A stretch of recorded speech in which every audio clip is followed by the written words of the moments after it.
하나님께서 하시는 것뿐입니다.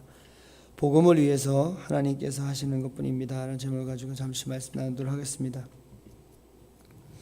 오늘 1절 말씀을 보니까 바울의 예언대로 한 사람도 다치거나 죽지 않고 어려운 항해 끝에 멜리데라는 섬에 상륙을 하게 됩니다. 오늘 2절 말씀 보니까 이곳 원주민들이 친절한 사람들이어서 바울과 그의 일행들을 선하게 맞이하는 장면을 보게 됩니다. 우리는 바울의 사명에 대해 이야기하면서 사명이 있으면 죽지 않는다는 이야기들을 합니다. 이 말이 맞는 걸까요? 틀린 걸까요? 사명이 있으면 죽지 않습니다. 이 말이 맞는 걸까요? 틀린 걸까요? 어쩌면 바울이 지금 여정을 보면서 예수 믿는 것이 참 우리가 지금 이 사도행전 읽으면서 바울이 변화되어져서 오늘 로마에 가기까지의 과정을 보면 이렇게까지 목숨을 건 이 복음을 전할 수 있는 환경 속에서 왜 바울이 안 죽을까 생각을 해보면 사명이 있으면 죽지 않는 게 맞는 것 같고요. 또 한 가지 왜 안 죽냐고 이렇게 생각을 하면 믿음이 없어서 안 죽는 것 같습니다. 한번 점검해 보는 거죠. 믿음이 없어서 오늘 하나님이 우리를 안 데려가신 건가? 아니면 아직도 우리가 사명이 있어서 하나님께서 우리에게 또 생명을 연장시켜 주는지 다시 한번 좀 생각하게 되는 시간이었고요. 사명이 있으면 어떤 방법을 통하든지 하나님은 살리실 것이고 하나님의 방법대로 이끄실 것입니다. 하나님 방법에는 순교라는 이 부분도 있습니다. 고난을 통한 죽음도 하나님께서는 사용하신다는 거예요. 우리는 믿음 생활하면서 자꾸 오해를 합니다. 내가 무엇을 해야 되고 내가 이렇게 하지 않으면 하나님께서 아무것도 이루지 않으시고 내가 어떤 노력에 대한 결과에 대해서 우리가 가끔씩 묵상을 하게 되죠. 분명히 자유의지를 사용해서 하나님께서 우리에게 선과 복, 축복과 저주를 우리가 선택하게 되는 건 맞는 것 같습니다. 그런데 어떻게 가만히 보면 우리 인생길에 예수를 만난 뒤에 사명의 자리에 내가 믿음으로 나아간다면 하나님께서는 그 사명으로 말미암아서 우리를 이끌어 가신다는 것이 더 크다는 거죠. 그러니까 전적인 하나님의 은혜라고 말할 수밖에 없는 것은 오늘 우리는 이 땅의 소망이 아닙니다. 이 땅의 것을 가지고 우리가 너무 집착하는 것이 많은 것 같아요. 육신적인 것인지 환경적인 것인지. 개인적으로 가만히 말씀을 묵상하면서 느끼는 것은 사명에 대해서 사도 바울을 보면서 느끼는 것.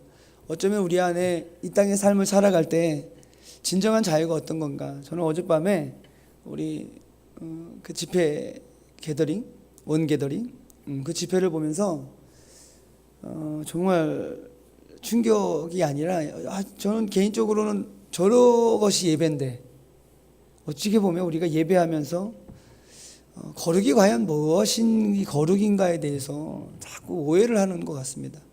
거룩은 삶을 사는 거예요. 어떻게? 하나님 말씀 앞에 하나님의 뜻 앞에 하나님과 함께 교제하며 삶을 살아내는 게 거룩이에요. 근데 그 삶에 살아난다는 의미는 뭐냐면요, 정말 하나님으로 말미암아 기뻐하고 자족하고 그로 말미암아서 우리의 삶 가운데 그 예수가 높이는 자리라면 다윗이 춤을 추고 찬양을 하고 기도할 때에 정말 부르짖게 되어지고 정말 어떠한 것도 꾸밈이 없이 자유함을 누릴 수 있는 그러한 예배, 어쩌면 무질서 속에서 정말 깊은 질서가 있는 그런 예배를 저는 어제 봤습니다. 그리고 그 하나님이 하시는 일을 자랑하고 또 그 하나님이 하시는 일을 서로 나누며 가장 중요한 것, 하나님 안에서 우리는 하나라는 거예요. 한 가족이라는 거예요. 한 공동체라는 거예요. 제가 어젯밤에 그 집회를 보면서 정말 이렇게 개인적으로는 저렇게 예배하는 것이 항상 중고등부 예배 때 또 중고등부 어떤 청년 집회 때 수련회 때 이렇게 했던 그런 환경이 사실은 어제 저녁 때 우리가 원게더링 집회였거든요. 보지 못하신 분들은 아마 어제 몇몇 분들은 또 보시다가 이렇게 가시더라고요. 머리가 아프고 보기에 힘들었나 봅니다. 머리가 아프다는 건 둘 중에 하나예요. 영적으로 눌리고 있다든지 뭔가 지금 본인이 괴로운 거예요. 그건 영적으로 잘못된 거거든요.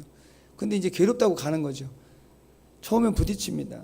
대만교회 목사님이 말씀하시지만 대만교회에 가면 어제 그 밤보다는 거의 10배보다는 더 이상한 환경이거든요. 막 그냥 찬양 부르면서 막 그냥 자리에 서서 춤을 추고 막 소리를 지르고 막 이렇게 하거든요. 그게 그게 맞다고는 얘기는 할 수 없지만 하나님 앞에 우리가 찬양을 드리고 예배하며 하나님과 교제할 때에 여러분이 어린 아이들이 뭐 어머니 앞에서 엄마 앞에서 뭐 이렇게 소리 지르고 재롱 피고 노래해봐 그러면 뭐 노래하고 춤추고 전혀 어색하지 않는 거거든요.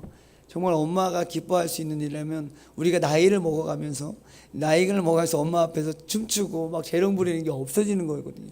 근데 그게 성장이고 성숙이라고 얘기할 수 있겠지만 우리 하나님 과연 어떤 분이십니까, 여러분? 우리 안에 함께 하시는 하나님이 과연 어떤 분이시냐고요. 우리 안에 하나님이 함께 하시고 성령님이 우리를 통치하시고 우리를 이끄실 때 예수 그리스도 이 땅에 왕으로 오셨고 우리의 왕이라고 우리가 고백하면서 그 하나님 앞에 우리의 삶을 어떻게 살고 있냐는 얘기죠. 어쩌면 우리가 가식으로 아니면 어쩌면 우리가 하나님을 안다고 이해하지만 바리새인과 같이 서기관과 같이 외식하는 것, 아닌 척, 나는 아닌 척, 속에선 다 문드러져 있고 속에선 또 망가져 있는데 우리의 모습에서는 나는 예수 믿는 사람이니까, 나는 교회 목사니까 나는 그렇게 하면 안 돼. 그런 모습을 보이면 안 돼. 이제 그렇게 자꾸 포장을 하게 되는 거죠. 사람이 자꾸 바뀐다는 건 뭐 말이 없고 점잖하고 뭐 이렇게 예의 바르고 이런 것도 분명히 성품적인 부분에 필요한 거고 인격적인 부분에 필요한 거지만 그보다 좀 더 앞서 하나님 앞에서 우리가 정말 그 속에서 그러한 그러한 삶의 모습일지라도 내 속에 진정한 평화와 자유를 누리고 있는 얘기죠. 정말 예수님 때문에 내가 기뻐하는 얘기죠. 저는 2박 3일 동안 그 수련회를 다녀왔습니다. 정말 그 속에서 저는 뒤돌아오고 나서 딱 돌아오고 난 뒤에 그 다음날 제가 생각한 거예요. 정말 예수님, 내가 그쪽에서 2박 3일 동안 정말 많이 웃었던 것 같습니다. 정말 이 웃는 것을 오랜만에 이렇게 막 크게 막 자유하게 막 그냥 서로 팀원들하고 교제하면서 그렇게 웃어본 적이 정말 오랜만인 것 같습니다. 뭐 배가 아플 정도로 계속해서 얼굴에 웃음이 나고 또 소리 크게 내서 또 함께 교제하고 함께 웃었던 2박 3일의 시간을 경험하면서 이곳에 돌아와 갑자기 그 다음날 되니까 또 심각해지는 거예요. 내가 이게 뭔가 그럼 생각해 봤습니다. 그리고 어젯밤에 그 집회를 보면서 제가 깨닫는 건 내가 잘못돼도 뭐가 한참 잘못됐구나. 내가 뭔가 지금 잘못돼 있어도 한참 잘못돼 있었구나. 저는 개인적으로 이제 그런 시간을 또 어젯밤에 또 갖게 됐습니다. 한번 점검해 보는 거죠. 오늘도 마찬가지입니다. 이 바울이 그 유라굴라 풍랑을 맞아서 목숨이 막 그냥 위태로워질 때까지 나아갈 때에 하나님께서는 바울에게 또 바울을 통하여서 하나님께서는 또 이루어 가셔서 오늘 270명이라는 그 많은 인원들을 살리며 또 목숨이 또 연장되어질 때 오늘 또 멜리데 섬에서 전혀 다른 환경을 또 만들어 주시는 하나님의 인도하심이 있는 거예요. 오늘 이 본문 말씀을 보면서 우리가 한 두 가지를 좀 나눠보기를 원합니다. 첫 번째로 하나님께서 사명을 감당할 때 또 하나님의 뜻을 이루어갈 때 우리가 해야 될 것은 자신의 의로움을 드러내지 않는 것이라고 오늘 우리는 잘 알고 있습니다. 오늘 3절에서 6절 말씀 함께 읽도록 하겠습니다. 3절 읽겠습니다. 바울이 나무 한 묶음을 거두어 불에 넣으니 뜨거움으로 말미암아 독사가 나와 그 손을 물고 있는지라. 멜리데 원주민들이 바울의 불에 젖은 몸을 말리도록 불을 피워줬습니다. 2절에 보니까. 근데 그가 특별한 동정을 했다고 이야기해요. 우리를 영접했다고 이야기합니다. 그런데 바울이 날씨가 춥기 때문에 바울이 또 나무 한 묶음을 걷어서 뜨거움으로 말미암아 그 나무 한 묶음에 불을 피웠는데 뜨거움으로 말미암아서 독사가 나와 손을 물고 있어요. 이 대개는 뱀이 와서 물 상황은 아닌데 사람이 그렇게 한다고 물 상황인데 참 특이 상황이죠. 뱀이 불을 피고 있는데 거기 있는 것도 웃긴 거고 그 불에서 나와서 손을 물고 있는 것도 웃긴 거고 참 이해가 안 되는 일인데 이게 이 광경을 누가 봤습니까? 오늘 4절에 보니까 원주민들이 이 짐승이 그 손에 매달려 있음을 보고 서로 말하되 진실로 이 사람은 살인한 자로다. 바다에서는 구조를 받았으나 공의가 그를 살지 못하게 하매로다 하더니 무슨 말이냐면 오늘 원주민들 토인이라고 합니다. 야만인이라고 이야기하죠. 성경에서 야만인 그러면 원주민 토인이라고 얘기합니다.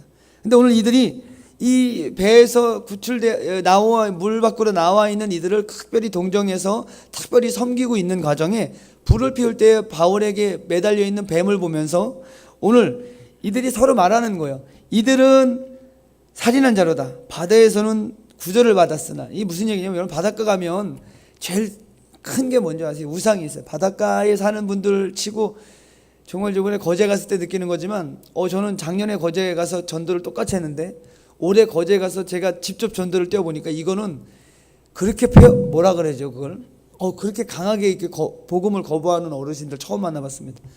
막 손을 흔들고 막 소리를 질러대고 차 세웠다고 막 그냥 욕을 하고 정말 완악하더라고요. 바닷가 계신 분들이. 교회가 바로 있는 그 마을의 그 옆집에도 교회 이야기하니까 벌써 머리를 흔들고 문을 닫아버리는 아주 너무나 완악한 모습을 봤습니다. 근데 바닷가 사는 분들이 거의 바다신을 섬겨요. 그러니까 원주민들이 생각하는 이들 바울의 일행들은 특별히 이 풍랑 속에서 저렇게 배가 파손되어지는 환경 속에서도 물 밖으로 나왔다는 건 특별히 바다신, 우리가 섬기는 또 하나의 바다신이 저들을 살렸구나. 그런데 오늘 저들이 그래서 특별한 동정을 베푼 거예요. 그래서 특별하게 이들을 섬기는 거예요. 그 원주민들은 뭐 섬길 일이 뭐 있겠습니까? 근데 오늘 그들의 섬김 속에서 바울의 뱀에 물린 것을 보고 이들은 생각하는 거예요. 저는 살인자다. 저는 물 밖으로 바다에서는 살았지만 오늘 이 몰티브 섬, 지금 이 몰타 공화국, 몰리데라는 데가 몰타 공화국이에요. 나라가 있다고 해요. 지금 그 섬이 있다는 거예요. 근데 그 섬의 유래 속에 그 뱀이 상당히 많았다고 역사적인 기록에 있어요. 그런데 이 바울이 물리고 지금 이 뱀이 흔들고 물고 있을 때 이들이 원주민들이 얘기하는 것은 뭐냐면 저가 살인자다. 저가 바다에서는 구조를 받았으나 그 공의가 그를 살지 못하게 함이로라. 이 몰타 섬의 몰리데 섬의 또 한 가지는 뭐냐면 뱀을 우상시하는 게 있다요. 뱀이 너무 많으니까 뱀을 우상시했다는 거예요. 이게 독사입니다. 이야기를 역사적인 과정을 보면 물리면 바로 몇 초 안에 사람이 죽는 그런 독사. 살릴 수 없는 거죠. 근데 놀라운 일은 뭐냐면 오늘 6절 말씀을 보니까 그가 붙든지 혹은 갑자기 쓰러져 죽을 줄로 기다렸다가 오래 기다려도 그에게 아무 이상이 없음을 봤다고 얘기해요. 그러니까 오늘 그 바울이 뱀에 물렸을 때 털어냈습니다. 그리고 그들은 기다린 거예요. 원주민들은. 왜? 저건 반드시 죽어야 됐거든요. 인간의 생각과 그들의 경험을 비춰서는 독사에 물려서는 반드시 죽어야 될 그 환경 속에 바울이 죽지 않고 있는 거예요. 원주민들이 생각하는 거죠. 그들의 생각은 너무나 확고해서 바울이 죽기만 기다리고 있었지만 특별한 시료법도 없었기 때문에 그냥 기다리면서 자신의 관습과 관념을 강화시키는 데 시간을 갖고 있었던 거예요. 자신의 관념과 관습, 전통. 그러니까 보여지는 현상에 자기들이 오랫동안 관습되어졌던 거. 뱀에 물리면 어떻게 된다? 산다, 죽는다? 죽는 거예요. 이건 관습이고 이거는 매일 봐왔던 일인데 오늘 그들은 기다리고 있는 거예요. 바울이 죽기를. 이건 분명히 저주를 받아서 저가 살인자이기 때문에 저건 심판을 받는 거야. 저건 죽을 수밖에 없는 거야 라는 관념을 딱 그냥 강화시키는 과정에 이 시간이 필요했었던 거예요. 그런데 오늘 그가 죽지 않았어요. 바울이 죽지 않은 겁니다. 근데 바울이 죽지 않으니까 보통 원주민 같은 뱀 물려 사명해야 될 이 시각에 훨씬 넘기는데 바울은 아무렇지 않은 이 환경을 보면서 원주민들이 생각하는 것은 6절에 무엇을 얘기합니까? 하반절에 돌이켜 생각하여 말하되 돌이켰어요. 그 자기의 관념과 오늘 관습이 생각했던 그 일이 이루어지지 않은 시간을 지난 뒤에 이루어지지 않은 것을 보면서 그들이 생각하면서 뭐라고 이야기하냐면 뭐라고 얘기합니까? 사도 바울에게 그를 신이라 하였더라. 그러니까 바울이 이제 바뀌어버렸어요. 금방 전에는 저거는 우리 신이 공의롭게 정의롭게 오늘 그는 죽을 수밖에 없는 환경이야. 저건 분명히 죄를 졌기 때문에 오늘 신이 심판한 거야 라고 이야기할 때 조금 뱀에 털어버리고 죽지 않은 그 모습을 보면서 바울이 금방 신이 돼버린 거예요. 여러분 여기서 저는 개인적으로 원주민만 이런 것이 아니라는 거예요. 잘 생각해 보셔야 됩니다. 우리 주변에 원주민 같은 사람들이 너무나 많습니다. 타인이 말하지 않고 그런 행동을 하지 않았는데도 오해하고 자신이 살아온 관습이나 상처로 인해서 타인을 죄인 취급하고 하나님께서 심판한다고 생각하는 그리스도인들이 너무 많아요. 정말 주변에 잘못된 이런 생각과 이 말을 하는 분들이 너무 많아요. 저도 그렇게 한 적이 너무 많아요. 예를 들어서 사업을 잘하다가 망했으면 아니면 건강하다가 병이 들었거나 자녀가 갑자기 잘 나가다 안 좋은 일을 당해버린 거예요. 그러면 우리는 생각해요. 이런 일이 있었다면 가장 큰 위로와 격려의 또 사랑의 말로 그들의 행동을 그를 감싸야죠. 성경에 즐거워하는 자와 함께 즐거워하고 우는 자들과 함께 울라고 이야기하는데 그렇게 안 되는 현실이 우리한테 많죠. 여러분 점검하셔야 됩니다. 우리 그리스도인들이 어쩌면 본문에 나타난 원주민들과 별로 다를 게 없을 수 있어요. 무슨 이야기냐면 마치 기다렸다는 듯이 겉으로는 위로해요. 오늘도 원주민들은 그들의 물 밖으로 나왔을 때 그들을 특별한 동정, 그래서 불을 피워서 특별한 동정으로 대접을 했다고요. 그런 사랑을 베풀었는데도 불구하고 겉으로는 위로를 잘해요. 그런데 그가 없는 자리, 또 그가 아픔을 당했을 때의 그 환경 속에서 서로 모여서 뒷담질하죠. 신앙이 좋은 척하지만 뒤에서 비아냥거리는 모습들이 너무 많은 거예요. 잘 생각해 봐야 됩니다. 모든 교회 공동체, 사랑의 공동체라고 믿는 사람들이 교회 안에 있는 우리들입니다. 그런데 이런 비난당하는 사람도 많지만 하고 있는 사람이 더 많을 수 있어요. 이 비난을 당하는 사람들도 있을 수 있어요. 많이 있을 수 있어요. 그런데 시적으로 가만히 생각해, 저부터도 생각해 보는 거예요. 금방 같은 공동체 안에서도 한 사람에 대해서 아픔, 한 사람에 대해서 실수, 한 사람에 대해서 뭔가 부족함이 느껴졌을 때 앞에서는 아닌 것처럼 생각해요.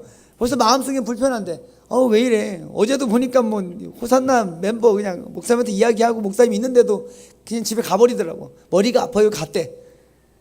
그냥 지켜보는 거지 이러고. 뭐야. 수련회 갔다 와서 은혜 받았다면서 나한테 은혜 받았다고 떠들어 놓고 뭘 집회 때 머리 아프다고 가. 그냥 개겨보지. 세상 말로 그냥 버텨보지. 어떤 은혜를 주시나. 하나님이 이것도 만들어주신 은혜인데 막 속에서 부글부글 끓는 거예요. 제가 지금 무슨 얘기 했습니까? 수련회 갔다 와서 은혜 받았다고 우리한테 간증해놓고 저러고 가면 어떻게 해. 벌써 판단이 들어가는 거예요. 마음이 불편한 거예요. 아니요. 하나님이 하신다니까요. 바울이 오늘 죽지 않고 살아난 것은 바울의 능력이 아니에요. 하나님이 하시는 거예요.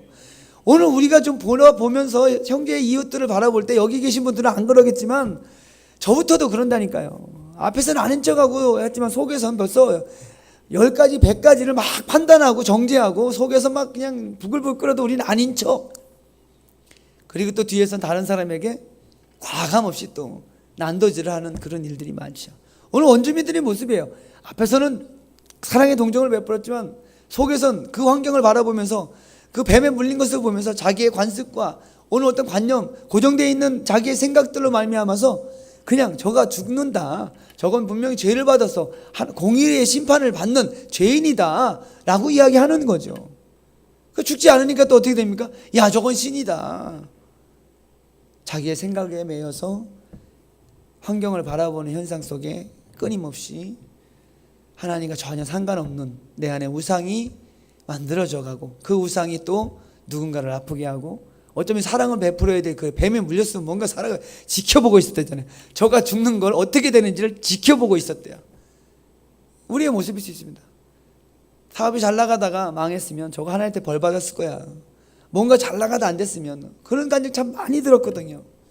우리 원사님들 신방 가다 보면 그런 분들이 그런 이야기를 듣고 또 그게 잘못 들려질 수 있는 이야기일 수 있어요. 그렇게 이야기하지 않았는데 본인이 듣고 괜히 잘못 오해해서 실족해 있는 경우, 아니면 정말 그 앞에 대놓고 산에 갔다 오다 미끄러져서 이게 다쳤는데 그분은 정말 하나님의 은혜로 여기밖에 안 다쳤다고, 머리도 깨질 수 있고 허리도 나갈 수 있는데 여기밖에 안 다쳤다고 그러면서 감사를 하고 있는데, 그리고 병원에 가서 수술을 하고 왔는데 어떤 분이 딱 만나자마자 하는 말이 뭐냐면, 거봐 예배 전도 안 나오니까 하나님이 그렇게 뿌려버렸, 이런 얘기 해가지고 이분이 막 그냥 화를 내지만 그래도 하나님 앞에 막 예배하고 있고, 그 간증 그렇게 가서 집에 신방 가다 그런 얘기 들으니까 참 황당한 거죠. 그렇게 얘기하려는 것도 다 못할 것 같은데 그런 얘기를 하냐고.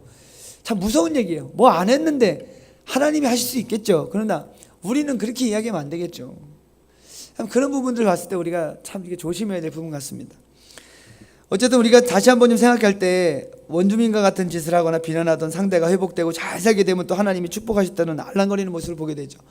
또 그렇게 이해한 사람들이 또 그 사람이 회복되고 오면 하나님이 또 축복하셨네, 하나님이 또 회복시키셨네, 이건 자기가 하나님을 들었다 놨다 하는 거예요. 하나님의 일을 막 자기가 그냥 다 보고 있는 것처럼 이야기할 때 정말 위험할 수 있습니다.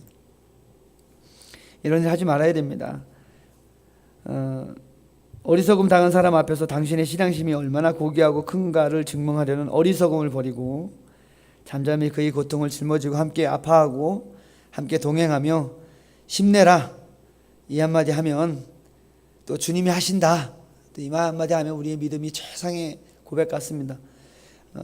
타인이 잘못된 것을 속으로 비난하고 자신의 의로움을 증명하는 우리의 잘못된 신앙이 버려지기를 주님의 이름으로 축원드리겠습니다. 또 한 가지는 오늘 치유 은사를 통해서 복음이 전해지는 현장을 보게 됩니다. 오늘 7절 함께 읽겠습니다. 이 섬에서 가장 높은 사람 보블리오라는 이가 그 근처에 토지가 있는지라 그가 우리를 영접하여 사흘이나 친절히 머물게 하다니. 어쩌면 추장일 수 있죠. 섬을 관리하는 높은 사람 보블리오가 바울을 영접합니다. 왜냐하면 또 그 추장이 영접하는 이유가 뭘까요? 놀라운 일을 경험한 거 아닙니까? 지금 뱀에 물린 사람이 죽지 않았다. 뭔가 특별한 신이다. 이 신이라니까 이 보블리오가 또 이게 바울을 집에 초대한 거예요. 근데 오늘 그 보블리오의 부친이 열병을 앓고 있었어요. 이질에 걸려서 누워있는데 바울이 들어가서 기도하고 그에게 안수하니까 나아버린 겁니다. 그리고 많은 사람들이 이러므로 섬 가운데 다른 병자들이 와서 고침을 받게 되는 것. 또 후에 환예로 우리를 대접하고 떠날 때 우리 쓸 것을 배에 실었더라. 아니 배에 실었을 때 이게 몇 명이냐고 270명이 넘는 어마어마한 인원을 후히 대접했다는 거예요. 후히 바울 한 사람 말고 그 섬에 안착해 있던 270명이 모든 사람들이 후히 대접을 받고 환예우를 받고 오늘 그 섬에서 먹을 것을 이거 엄청나 270명 먹이는 것도 엄청난 거예요. 몰타 섬이요 크지 않아요. 제주도 6분의 1이에요. 제주도 6분의 1인데 지금 40만 명이 살아요. 바글바글한 거예요. 이 장난이 아닌 거야. 어마어마한 거죠. 그러니까 제주도 6분의 1 크기에 40만 명이 지금 현재 몰타공항에 살고 있는데 이 당시에도 마찬가지예요. 그 조그만 땅에 270명 먹일 이 식량과 이걸 나눠서 준다는 게 결코 쉬운 일은 아닐 것 같아요. 근데 어쨌든 이 놀라운 기적의 현장을 바라보면서 3개월 동안 어마어마한 하나님의 복음의 역사, 이 야만인, 어쩌면 우리가 지금 그 원주민이라고 이야기하지만 이 야만인 토인들을 하나님께서는 버리지 않으셨어요. 이 속에 또 하나님의 복음이 전해지고 하나님의 놀라운 은혜가 베풀어진 건 바울이 대단한 게 아니에요. 하나님이 그 구원의 계획을 이루시기 위해서 바울 일행을 끌어다가 거기다 안착시켜 놓은 거예요. 그래서 우리가 좀 깨닫는 거예요. 다시 한번 좀 깨달아야 될 것은 뭐냐면 기적을 행하시는 일 하나님이세요. 그러니까 내가 열심히 해서 뭐 한 게 아니라니까. 우린 열심히 해야 돼요. 왜? 열심히 삶을 살아내는 것 뿐이에요. 오늘 주어진 이 삶을 내가 성실하게 부지런하게 그냥 내가 게으르지 않고 하나님 앞에 다시 한번 내 삶을 잘 살아내고 감사함으로 자족하며 그 삶 속에 복음의 영향력이 미칠 수 있도록 살아내는 것 뿐이에요. 그 일에 쓰임받은 것이 바울이에요. 쓰임 받는 자가 중요한 거예요. 은사가 자가 중요한 게 아니라 아무나 하나님이 쓰시지 않죠. 하나님 사랑합니다 그러면서 하나님을 쓰시는 게 아닙니다. 그 사랑을 말하고 실천하고 말씀을 요구하는 대로 우리가 말씀이 요구하는 대로 삶을 살아내는 오늘 그가 쓰임 받는 거예요. 바울이 그냥 그 삶을 살아내는 삶이에요. 그냥 자족을 배웠고요. 그 모진 고난과 고통과 아픔 속에서 그 목숨이 위태로운 여러 가지 죽을 뻔한 고비고비 넘어가면서 바울이 깨닫는 건 내게 능력 주시는 그분 안에서 내가 뭐 하든지 다 할 수 있다. 뭐 가난해도 부해도 매를 맞아도 죽어도 난 주님이 하시면 다 할 수 있어. 그러니까 주님 일사가고 이번에 갔다 왔는 주기철 목사님 그 기념관에 갔다 일사가고 왜 신사참배 안 하는 이유가 뭘까요? 다른 거 없어요. 그냥 사명이 있으니까 사명 있는 사람은 한번 목숨 걸고 죽을 거 각오하고 가보는 거예요. 여러분 사명이 있다면 우리는 죽음 앞에 죽음이 우리를 두렵게 할 수 없다니까요. 왜? 죽는 거에 대한 두려움이 없을 때 우리의 삶은 막 사라지는 게 아니에요. 죽음이 우리는 묵상이 돼야 돼요. 우리는 죽기 위해서 지금 달려가는 사람들이라니까요. 그럼 그 죽음이 묵상되어지면 어떤 생각이 될까요? 오늘 이 시간이 너무 중요한 거구나. 내가 언제 죽을지 모르고 어느 때에 내가 마지막이 될지 모르기 때문에 그냥 준비하고 죽음을 준비하는 게 아니고요.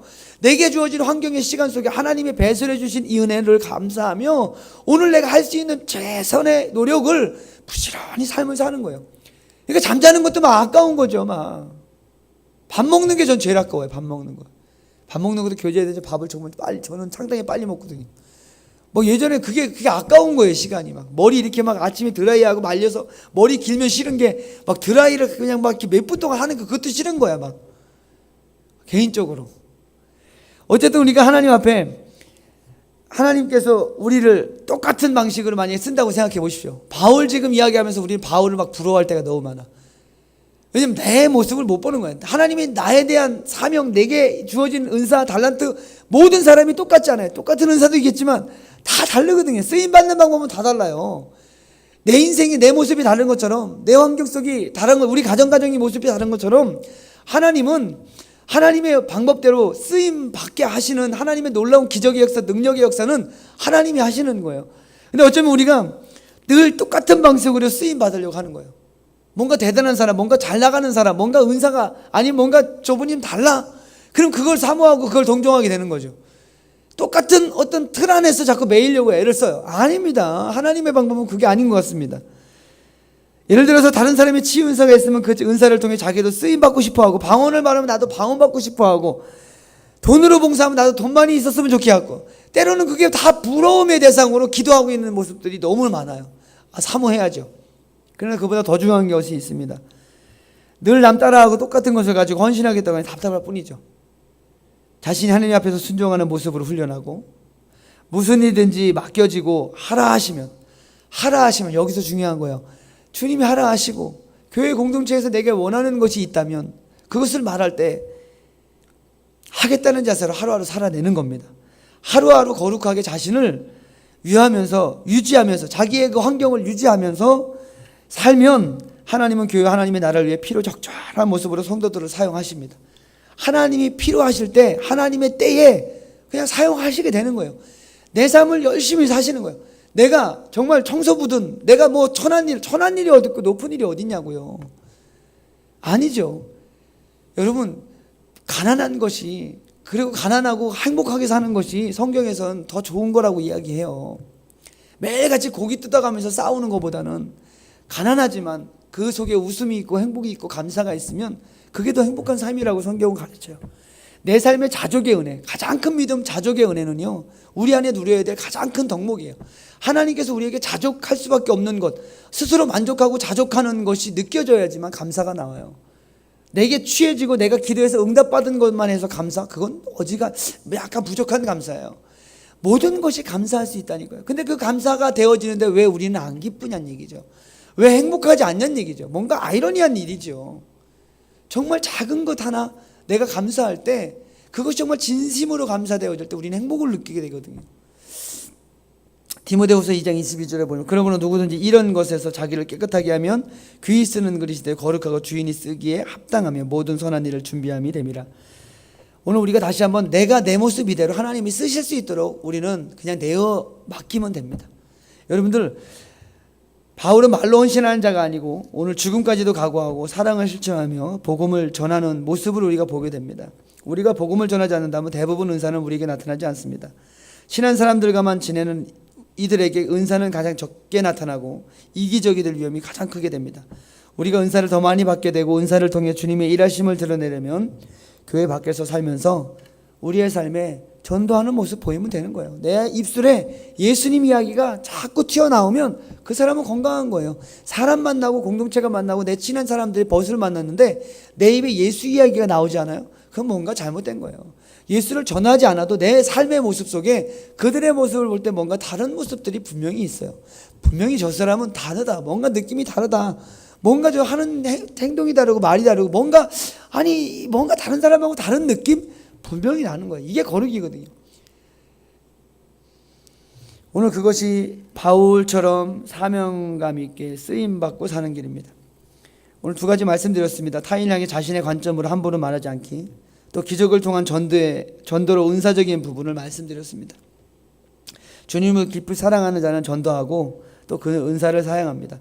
은사라는 것이 꼭 능력 행함에 오늘같이 열병 낫고 이것도 은사지만, 여러분 로마서에 보면 위로하고 위로의 은사, 사랑의 은사, 섬김의 은사, 어떤 분들이 요리를 잘해서 그냥 우리 원사님들 중에 보면 그 주변 이웃들에게 요리해서 먹이는 또 이런 은사, 이거 뭐 은사를 꼭 이렇게 뭐 고린도전서에 나와 있는 은사 말고도 우리에게 받았던 은사, 사실은 모든 사람들에게 은사가 있습니다.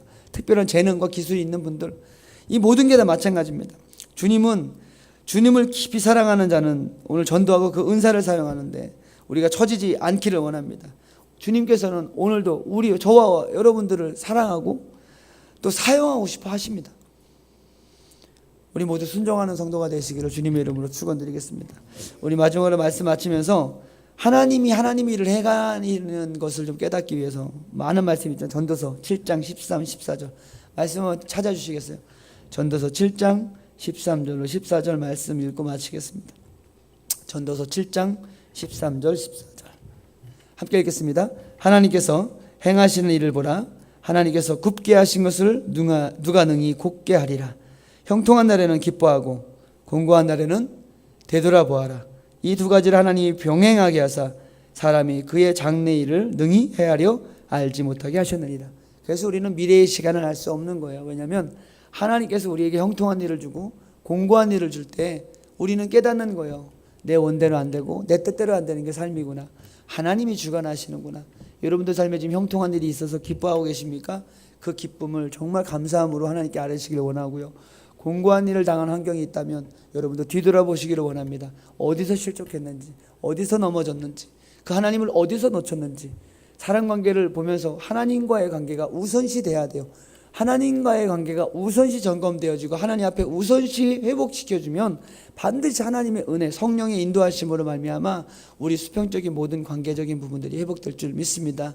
여러분 다시 한번 모든 것 하나님께서 이끌어 가시고 하나님께서 주관하시는 사실을 믿으시고 오늘도 그 하나님과 승리하며 나아가는 복된 삶 되시기를 주님의 이름으로 축원드리겠습니다. 기도하겠습니다. 하나님 감사합니다. 주의 은혜 가운데 오늘도 하나님의 복음을 위해서 하나님께서 하시는 그 일 앞에 우리가 순종하며 나아가는 우리 모두가 되기를 원합니다. 다시 한번 아버지 우리의 삶 속에 하나님 서로가 나누고 교제하는 믿음의 삶 가운데 사랑하고 축복하며 또 하나님의 마음을 공유할 수 있는 믿음으로 나아가게 하시고 그러한 믿음의 공동체 되어지기를 원합니다.